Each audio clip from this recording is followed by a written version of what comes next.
बिस्मिल्लाहिर्रहमानिर्रहीम। अस्सलामु अलैकुम नाज़रीन, आप देख रहे हैं प्रोग्राम पंजाब टॉक और मैं हूं सोबान कुरैशी। नाज़रीन, इस वक्त अगर पाकिस्तान तहरीक इंसाफ की हुकूमत की बात करें तो लग यही रहा है कि काफ़ी मुश्किलात से दो चार है।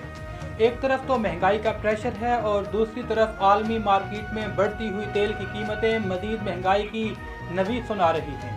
सोनी पर सुहागा यह है कि IMF से जो $1 अरब की किस्त मौसूल हुई, उसकी पादाश में टैक्सीज का एक खुफिया तूफान भी सर उठाए खड़ा है। और ऐसे में जहां अपोजिशन हुकूमत मुखालिफ तहरीक की तैयारियां कर रही है, वहीं इत्तेहादी जमातों से अपोजिशन रहनुमाओं की सनसनी खेज मुलाकातें और जहांगीर तरीन के ब्लॉक ने कोई माने या ना माने मगर हकीकत यही है कि हुकूमत की नींदें उड़ा रखी है।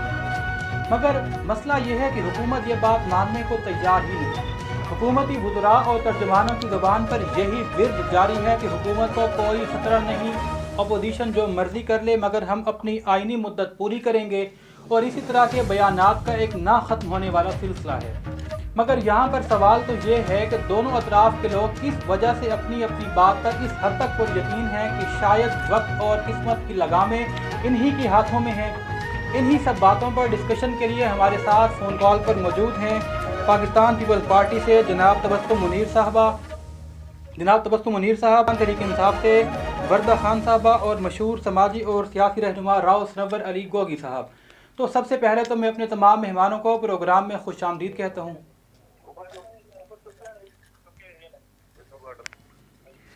मैम वर्दा, आपको आवाज़ आ रही है मेरी? जी जी, अस्सलाम वालेकुम। अच्छा, सवाल ये है कि अपोजिशन का तो दावा है कि हुकूमत ने जाना ही जाना है, बस राइट टाइम का इंतज़ार बाकी है।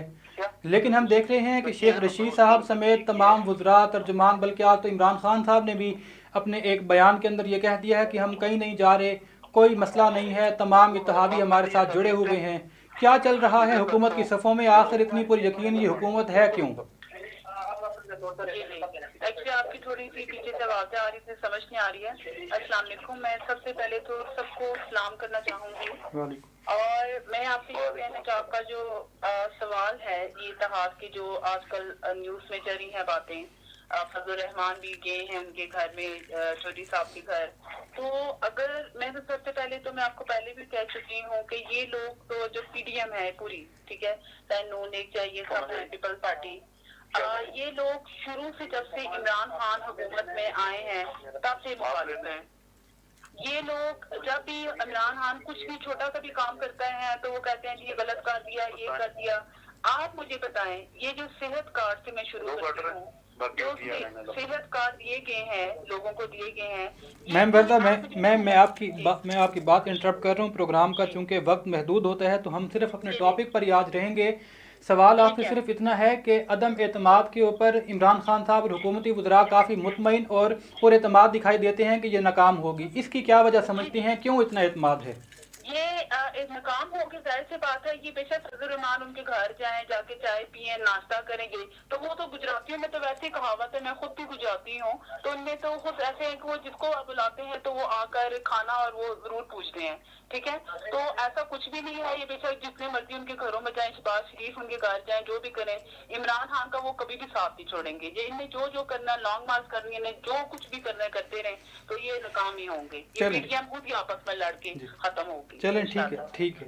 राव साहब, काफ लीग से पहले हमने देखा कि जरदारी साहब ने मुलाकात की, फिर मौलाना फजलुर रहमान साहब उनके घर गए और अब जो है वो शहबाज शरीफ साहब भी मुलाकात के लिए हो आए। मुलाकात में 2 सेशन होते हैं। पहले राव साहब, आपको आवाज़ आ रही है? जी जी, आ रही है। अच्छा, तो मुलाकात के जो 2 सेशन हैं, पहले में तो चौधरी शुजात साहब की अयादत की जाती है और उसके बाद फिर जब वन ऑन वन मुलाकात होती है तो उसमें अदम एतमाद पर उनको राज़ी करने के बारे में ही खबरें सामने आ रही हैं कि गुफ्तगू होती है। क्या लगता है कि काफ लीग हुकूमत को इस मौके पर हरी झंडी दिखाकर अपोजिशन में शामिल हो जाएगी या कि हुकूमत के साथ रहेगी? बिस्मिल्लाहिर्रहमानिर्रहीम। तो आपका शुक्रिया कि आपने मुझे प्रोग्राम अपनाया। तो वो इस तरह है कि देखिए, ये जो काफ लीग है या कोई भी जमात है, हर कोई अपनी सियासत को अपने मुफाद तक देखता है। मैंने तो पाकिस्तान की सियासत में यही देख रहा हूँ कि वो मुल्क की सियासत का नहीं देखते, वो अपनी मुफाद का सोचते हैं। तो कुछ भी हो सकता है कि वो ज्यादातर चांसेस तो यही है कि वो इमरान खान साहब के साथ ही रहेंगे और जो एक उनकी आईनी मुद्दत है उसको पूरा किया जाएगा। लेकिन दूसरी तरफ ये भी हो सकता है कि वो पंजाब की हद तक अदम एतमाद ला के और में भी अपोजिशन का। अच्छा राव साहब सिर्फ एक मिनट के लिए आप जरा ठहरिएगा। प्रोड्यूसर साहब लाइन में बहुत शोर आ रहा है, काइंडली जरा ये शोर ठीक कीजिएगा। जी राव साहब कंटिन्यू करें। जी, तो ये दोनों चीजें पॉसिबल हैं और देखिए आदमी आईनी और कानूनी हक है अपोजिशन का। ये सामान आप लेंगे। प्रोड्यूसर साहब लाइन में काफी शोर आ रहा है, काइंडली इसको ठीक कीजिएगा। ये पहले तो ऐसा नहीं होता था, आज ज्यादा है। जी राव साहब कंटिन्यू करें। जी मैंने अपनी बात कर ली है। जी शायद आवाज़ की वजह से हमें सही सुनाई नहीं दिया, अगर एक मरतबा फिर आप अपना जो पॉइंट है वो रिपीट कर दें। जी बिस्मिल्लाहिर्रहमानिर्रहीम इय्याका नअबुदु व इय्याका नस्तईन। सबसे पहले तो आपका शुक्रिया कि आपने प्रोग्राम का मुझे हिस्सा बनाया। तो वो ऐसे है कि देखिए ये जो सियासी पार्टीज हैं ये अपने जो मैंने देखा है पाकिस्तान की सियासत में वो अपना मुफाद पहले रखती है और फिर पाकिस्तान को देखती है। हालांकि होना ये चाहिए कि अब हमारे मुल्क में एक लॉ बन जाना चाहिए कि अगर हमारा 5 साल का जो एक आईनी मुद्दत है तो 4 साल तक किसी को भी इजाजत नहीं होनी चाहिए कि वो किसी भी तरह के अपने जलसे जुलूस और कुछ भी करे।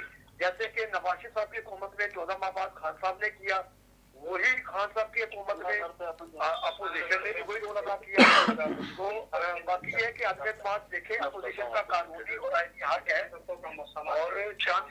ज्यादा चांसेस तो यही है कि वो खान साहब का साथ देंगे काफी, लेकिन वो अपोजिशन का साथ भी देके मुझे भी कर सकते हैं। चलें नाजरीन, जहाँ पर वक्त हुआ चाहता है एक मुख्तसर से ब्रेक का, हमारे साथ रहिएगा। खुशियाँ देखो गुनगुनाती है, इकबाल के देश में जीत की दास्तां सुनाती है। इकबाल के देश में खुशबुएं गीत सुनाती है। इकबाल के देश में मोहब्बतें मुस्कुराती है। इकबाल के देश में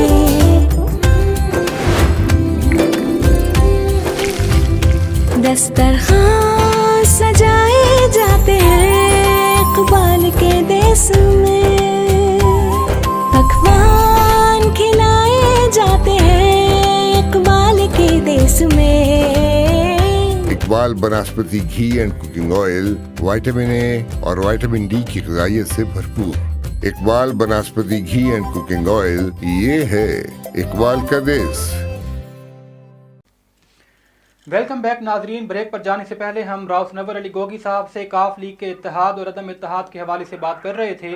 मजीद अपने मेहमानों से इसी बात को आगे बढ़ाते हैं। पीपल्स पार्टी से हमारे साथ तबस्सुम मुनीर साहब मौजूद हैं। सर ये बताइएगा कि पीपल्स पार्टी जिस वक्त अदम एतमाद की बात कर रही होती है, उसी के साथ साथ वो महंगाई मार्च की भी बात कर रही है और महंगाई मार्च की तैयारियों के हवाले से भी बातचीत जारी है। आपको क्या लगता है कि क्या पीपल पार्टी इस बात पर कंफ्यूज है कि अदम एतमाद की तहरीक कामयाब नहीं होगी, इसलिए वो महंगाई मार की तैयारियों को भी पैरेलल वे में लेकर चल रही आगे? अस्सलाम वालेकुम जनाब, बहुत शुक्रिया आपने प्रोग्राम में मदद किया। गुजारिश ये है कि पीपल पार्टी हमेशा जो है वो अवामी ताकत पर यकीन रखती है और जहाँ तक बात एतमाद या अदम एतमाद की है तो ये तो पार्लियामेंट के अंदर बेसिकली तो इस मुल्क के अंदर हमेशा जो है वो कंट्रोल डेमोक्रेसी रही है। अवाम की ताकत से ना कोई आया है सिवाय भुट्टो साहब के और ना कोई गया है। तो ये तमाम ऑप्शन जो है वो तेरे इस्तेमाल होने चाहिए इस मुल्क के बचाने के लिए, क्योंकि इस मुल्क की जो मौजूदा सूरत हाल है वो किसी से ढकी छुपी नहीं है कि आपका जो स्टेट बैंक है वो दे दिया गया है। जब स्टेट बैंक जो मेन आपकी जो चीज है कि वो आपकी माशी पॉलिसियां और आपके तमाम जो सिस्टम है जब वो आपके कंट्रोल में नहीं है तो फिर इसका मतलब है कि स्टेट भी आपके कंट्रोल में नहीं है। महंगाई की जो सूरत है, जो गरीब आवाम जो जिसको आप पॉवर्टी लैंड कहते हैं, जो गवर्नमेंट की या स्टेट की अपनी मार्क जो है तो वो जो एक बंदा जो रोज का 100 रुपया कमाता है वो पॉवर्टी लाइन में नहीं है। तबस्सुम साहब आपको इंटरप्ट कर रहा हूँ। सवाल ये है कि ये ठीक है कि हमें बात समझ में आ रही है कि अदम एतमाद की तहरीक की ज़रूरत है और अपोजिशन ये समझती है कि मुल्क के हालात इस जगह पर पहुंच चुके हैं कि जहां पर हुकूमत को मज़ीद बर्दाश्त नहीं किया जा सकता। ये पॉइंट आपका ऑलरेडी हमें मालूम है, ये डिस्कस होती रहती है। अभी सवाल ये है कि पीपल्स पार्टी बाकी तमाम अपोजिशन अदम एतमाद की जब बात कर रही है, वहीं पीपल्स पार्टी अपने महंगाई मार्च की तैयारियों की बात भी कर रही है। तो क्या पीपल्स पार्टी को ये लगता है कि अदम एतमाद की तहरीक कामयाब नहीं होगी, शायद इसलिए वो महंगाई मार्च को भी लेकर चल रहे हैं आगे? इस हवाले से थोड़ा सा बताइएगा। मेरे भाई, पीपल्स पार्टी ने सबसे पहले अदम एतमाद की बात की थी, जिसको बाकी अपोजिशन ने डिनाई किया था कि ये हमारे पास में भी नंबर पूरे हैं या नहीं है। पीपल्स पार्टी का डेफिनेट से ये स्टांस है कि अदम एतमाद, क्योंकि जो एक पार्लिमानी जो वे ऑफ गवर्नमेंट है उसके अंदर जो कॉन्स्टिट्यूशन के अंदर रह के ये सबसे बेहतरीन तरीका है कि आप जो है वो पार्लियामेंट के अंदर एतमाद और अदम एतमाद की सूरत, ये तो पीपल्स पार्टी का डेफिनेट से आपको पता है कि ये स्टांस रहा है। लेकिन लॉन्ग मार्च की जो आप इसके जजमेंट कर रहे हैं, लॉन्ग मार्च जो है वो पब्लिक को अवेयर करने के लिए है कि पब्लिक के साथ क्या खिलवाड़ हो रहा है और अवाम की ताकत के साथ इस हुकूमत को, और क्योंकि ये सिलेक्टेड हुकूमत है, ये इलेक्टेड, ये वोटों के जरिए अगर आते तो ये इस मुल्क के अवाम के साथ ये हाल न करते, ये इस मुल्क के अदारों के साथ ये हाल न करते। आप देख लेंगे, आप गलत बात कर रहे हैं। मैम वर्दा, आप काइंडली उनको अपनी बात कंप्लीट करने दें, फिर आप पॉइंट अपना दे दीजिएगा, उनको कंटिन्यू करें। जो है वो ऐसी सूरत हाल ना होती। तो ये तो मैं कहता हूँ कि हर मुहिब वतन का ये फर्ज है कि वो इस टाइम बिल्कुल इस गवर्नमेंट को जो भी ऑप्शन है, जो भी जमहूरी तरीके से और अवामी तरीके से जो भी ऑप्शन है उसको इस्तेमाल करना चाहिए इस गवर्नमेंट को चलता करने के लिए। 4 साल हो गए हैं ये आप पहले दिन से, और उससे भी पहले ये 26 दिन के धरने में कि 90 दिन के अंदर इंकलाब आएगा, 90 दिन के अंदर जो है वो गवर्नर हाउस है, जो प्रेसिडेंट हाउस है, वो यूनिवर्सिटियां बन जाएंगी और उसके बाद इंतखाब होगा। 4 साल के अंदर कौन सा इंतखाब हुआ है? कौन सा गवर्नर हाउस, कौन सा प्राइम मिनिस्टर हाउस जो है वो यूनिवर्सिटी बनी है? चलें ठीक, तबस्सुम साहब ठीक, के नाम पे लोगों का इस्तेसाल किया गया कि मदीना की रियासत है और फलान है और तिमकान है, और वो जो बन रही है वो भी आप देख रहे हैं कि आए रोज यानी कि 1 महीने के अंदर 2 दफा बिजली की कीमतें बढ़ी हैं। आज से 15 दिन पहले जो है वो 3 रुपए 25 पैसे बिजली की फी यूनिट कीमत बढ़ी है। 2 दिन पहले जो है वो 3 रुपए दोबारा बढ़ गई है। पेट्रोल का आप देख रहे हैं क्या सूरत हाल है। और बाकी जो आम लोगों की बात कर रहे हैं हम कि वो किस हालत में वो जिंदगी गुजार रहे हैं। चलें ठीक है, तबस्सुम साहब आपका पॉइंट आ गया, ठीक है। वर्दा खान साहब, अपोजिशन की बातें भी आप सुन रही हैं, आवाम की बातें भी यकीनन हुक्मरानों तक पहुंच रही हैं, आवाम भी परेशान है, आवाम भी खफा है। बल्कि अब तो जब फ़ोन कॉल पर पीएम साहब से बात होती है तो यही कहते हैं कि हमें थोड़ा सा परेशान होने की इजाज़त दे दी जाए। तो इससे आवाम की परेशानी भी सामने आती है कि आवाम भी खुश नहीं है। और इसके बाद जो बल्दियाती इलेक्शन में KPK के अंदर शिकस्त हुई, वो भी बज़ाहिर तो यही सिग्नल दे रही है कि आवाम का एतमाद हुकूमत पर कम हो रहा है। इस सूरत हाल में आप क्या समझती हैं कि तहरीक जो अदम एतमाद पेश की जाएगी, कितने फ़ीसद उसके चांसेस हैं कि वो कामयाब हो जाएगी? और क्या अपोजिशन का इस वक्त के जब आने वाले दिनों में, अभी हाल में चाइना से दौरा, मादी में भी चाइना से दौरा हुआ, उसके बाद रशिया से है, फिर जर्मनी से दौरा है, तो क्या इस कंडीशन के अंदर ये अदम एतमाद की तहरीक उनका ठीक कदम है? जो बात की है, जैसे ये कह रही थी पीपल्स पार्टी की जो है, मुझे इनका नाम थोड़ा भूल गया है। मैं आपसे ये कहना चाहूंगी कि आप एतमाद की बात करते हैं तो आपने कल का रिजल्ट देख ही लिया, आपका सामने है ना रिजल्ट इस्माइल खान से जो हमारी फतह हुई है। मैं आपसे, लेकिन मैम वही शिकस्त भी तो हुई है ना। शिकस्त, लेकिन फतह भी तो देखे ना आप, शिकस्त देख रहे हैं और आगे पंजाब से भी हम फतह ही हासिल करेंगे। तो अगर आप महंगाई की बात करते हैं तो महंगाई है, होगी, मैं मानती हूँ, इस बात से पहले भी एग्री कर चुकी हूँ और मेरी लीडर भी इस बात से एग्री करते हैं, वो भी परेशान है महंगाई की वजह से। तो ये अगर ये बिजली की बात करते हैं तो बिजली का नवाज शरीफ ने ये प्लांट खरीद के लेके गए थे और ये खुद महंगी करके गए थे। जी नवाज शरीफ का है, ये खुद ही ये सारा करके गया, इसी की वजह से हमें ये करना पड़ा है, हमें बहुत मुश्किलात का सामना करना पड़ा है। बाकी ये अगर ये पीपल पार्टी कहते हैं कि जी हमारी यहाँ पर कोई यूनिवर्सिटी नहीं बननी या वो, तो आप प्लीज मरी में मेरे यहाँ से विजिट नहीं आपने किया है, जो कोसहार यूनिवर्सिटी जो ये खुद कहते थे ये तो बंजर जमीन है, यहाँ गैस नहीं आ सकती, यहाँ पर यूनिवर्सिटी नहीं बन सकी। तो 1 साल के अंदर हमारे सदाकत अली अब्बासी, मेरी अम्मा ने सदाकत अली अब्बासी और हमारे लीडर इमरान खान ने ये यूनिवर्सिटी बना के दिखाई है। ठीक है, मैं आपको पहले भी कह चुकी हूँ कि जो 3 साल का गन है वो 3 सालों में नहीं खत्म हो सकता। प्लीज आप हमें टाइम दें, और टाइम आप देख लें, काफी काम हुए हैं, कार्ड हुए हैं, और भी लोगों के जो बुजुर्ग लोग हैं उनका हमने महीने का खर्चा लगाया हुआ है। ठीक है, बहुत से काम हम लोग कर रहे हैं। तो आप प्लीज एकदम जब से हम आए आप लोग बस कह रहे बस एकदम हम उठे तो सारा मुल्क चेंज हो जाए, ऐसा नहीं हो सकता। टाइम चाहिए, चलें प्लीज हमें जी टाइम दीजिए। जी ठीक हो गया। राव साहब जहांगीर राव साहब, मैं आपसे इस हवाले से जानना चाहूँगा कि जहांगीर तरीन साहब के ब्लॉग के बारे में बार बार खबरें आ रही हैं कि वो किसी भी वक्त अलल ऐलान हुकूमत का साथ छोड़ सकता है। नून लीग दावा कर रही है कि 30 से 40 हुकूमती अरकान जो हैं वो उनसे रवाबित में हैं। आपका अपना ताल्लुक भी जनूबी पंजाब से है और जहांगीर तरीन साहब के साथ जो अरकान मौजूद हैं वो भी तकरीबन इसी बेल्ट से मौजूद हैं। क्या लग रहा है कि आने वाले दिनों में जहांगीर तरीन साहब का ब्लॉग हुकूमत के लिए कोई ख़तरा बनता नज़र आ रहा है आपको? जी देखिए, मैंने पहले भी आपको कहा कि पाकिस्तान की सियासत में पाकिस्तान के लिए कहा तो बहुत गया। जैसे इमरान खान साहब खुद एक माशाल्लाह मेहनत करके ऊपर आए, और नवाज शरीफ साहब भी, और पीपल्स पार्टी, मुशर्रफ साहब, पाकिस्तान के लिए कहा गया लेकिन पाकिस्तान के लिए सोचा नहीं गया आज तक। तो अल्लाह करे कि जैसे इमरान खान साहब ने पाकिस्तान के लिए सोचकर और आवाम ने जैसे उनका साथ दिया, तो देखिए जहांगीर तरीन साहब अभी तक तो आज के दिन तक भी इमरान खान साहब के साथ ही खड़े नजर आते हैं। हालांकि पिछले दिनों भी काफी बुरा दिन चल रहे थे खान साहब पे, लेकिन उन्होंने फिर एक स्टेटमेंट देके तो सबको चुप करवाया। तो होने को तो देखिए कुछ भी हो सकता है, लेकिन मैं तो यही उम्मीद कर रहा हूँ कि वो एक अच्छे इंसान है और अपनी अच्छी दोस्ती इस वक्त तक तो खान साहब के साथ निभा रहे हैं। और बाकी सियासत में तो पाकिस्तान की सियासत से पता है एक रात में भी सब कुछ हो सकता है।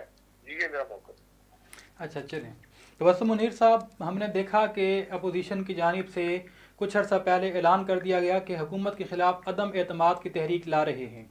कुछ दिनों के बाद फिर बयान आया कि बाहमी रवाबी चल रहे हैं, और उसके बाद फिर बयान आया कि PDM की मीटिंग में अदम एतमाद के पॉइंट्स पहले तैयार किए जाएंगे, फिर इत्तेहादियों से राब्ते किए जाएंगे, और फिर मुकम्मल तैयारी कर लेने के बाद अदम एतमाद की तहरीक लाई जाएगी। तो जब बात शुरू की गई तो बड़ा उसमें यकीन था, एतमाद था। अब जो कल का मौलाना फजलुर रहमान साहब का और PDM का जो मुश्तरका प्रेस कॉन्फ्रेंस के ज़रिए बयान सामने आया, उसमें बात कुछ और की जा रही है कि अभी तैयारी करेंगे, अपोजिशन के साथ साथ इत्तेहादियों का भी मिलाया जाएगा वगैरह वगैरह। क्या समझते हैं कि कहीं खुद अपोजिशन तो इस तहरीक पर कंफ्यूज नहीं है? भैया बात यह अपोजिशन की एतमाद की जो तहरीक है और जो गवर्नमेंट है, आपको पता है कि गवर्नमेंट जो है वो 2 से 10 हफ्तों से खड़ी है। वैन के पास अपनी पार्टी की कोई मेजॉरिटी की हुकूमत है। ये काफ लीग और MQM और ये जिनको चोर ठाकुर बदकमाश और इस तरह के अलकाताब से जो है वो PM साहब मुआवजे थे, उन्हें के सारे इनकी ये हुकूमत चल रही है और ये सिलेक्टर्स के ममरों में जुम्मत है। लेकिन सिलेक्टर्स भी जब देखेंगे कि मुल्क की सूरत हाल जो है वो किस तरफ जा रही है, तो डिलीवरेंस नहीं है, कोई अवाम के लिए कोई ऐसे प्रोग्राम नहीं है जिनमें अवाम की इतला हो, तो वो कब तक अपने आप को डिफेंड करेंगे इनके लिए। तो ये सारी सूरत हाल को मद्देनजर रखें, जैसे आपने जंगीर तरीन साहब की बात की है, ये जो दूसरे जो ग्रुप्स हैं, ये जिस दिन भी अदम एतमाद की तहरीक आएगी आप देखेंगे सेनेट में आपने देख लिया कि ये किस तरीके से चेयरमैन सेनेट जो है वो बने हैं। तो ये तो एक नॉर्मल सा मामला है। अगर ये इस पे सारे मुतफिक हो जाते हैं अपोजिशन में, तो कहता हूँ कि अपोजिशन तो ये अदम एतमाद की तहरीक तो बहुत आसानी से हो जाएगी अगर इनके जो बातें हैं वो ना हो। सही, चलें ठीक है, आपका पॉइंट आ गया और प्रोग्राम का जो वक्त है वो भी इख्तिताम पजीर हुआ। एक मरतबा फिर अपने तमाम मेहमानों का शुक्रिया अदा करता हूँ। नाजरीन, अपने मेज़बान सोबान कुरैशी को फ़िलहाल इजाज़त दीजिए। अपना और अपने प्यारे मुल्क पाकिस्तान का ख्याल रखिए। अल्लाह निगहबान।